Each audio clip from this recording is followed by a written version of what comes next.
Look what just got delivered, just in time for the Jeep invasion. What is it? It's a couple of whip lights. Let's put them on. I installed this TerraFlex bracket on the tailgate of my Jeep Wrangler. They're made for JLUs. And check it out, it bolts to the hinge. You can see the video for this on my channel. This is where we're going to put the whip lights. I bought these NiLight whip lights because they have a spring base. Plus, they're black and they match my Jeep. And they have flag mounts.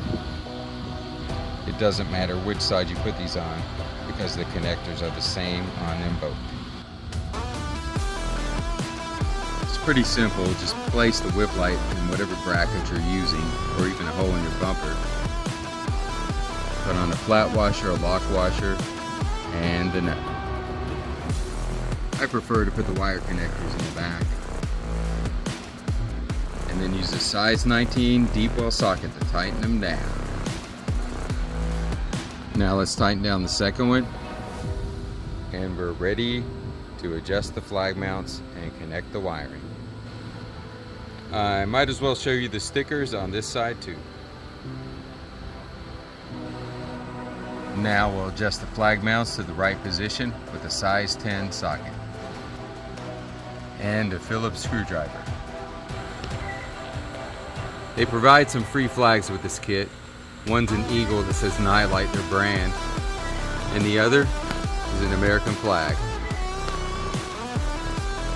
Hey, I'll probably get some better flags, but these were free, they came with it. I just put it on here to see how it works.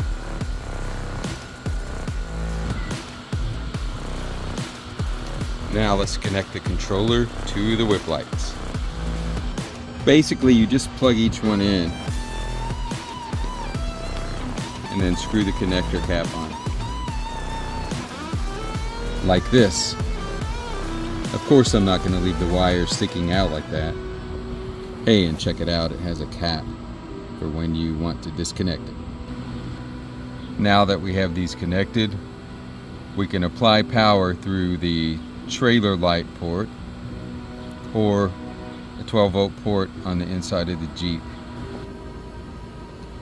They even provide a really cool lighted switch if you want to use that.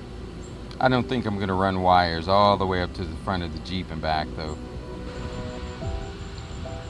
Since these connector cables wouldn't fit behind the space in the bracket, I connected them at the end of the bracket, almost behind the spare tire. So that's a pretty cool place. Now I can route the wires out of sight. I zip tied the cables together and left plenty of slack to be able to open the door all the way. Tuck the extra wiring and the controller in here. And here are the wires I'm going to connect to the trailer light connector. Please check out my next video. I'm going to connect this controller for the whip lights to this trailer light connector. And we're not only going to take rides down some scenic Kentucky roads, but we're going to go to the Jeep invasion in Pigeon Forge, Tennessee. A view of the operational whip lights. Check out my channel for a step-by-step installation of the TerraFlex bracket. I'll also go over my wiring connections and some of the features of these remote control whip lights.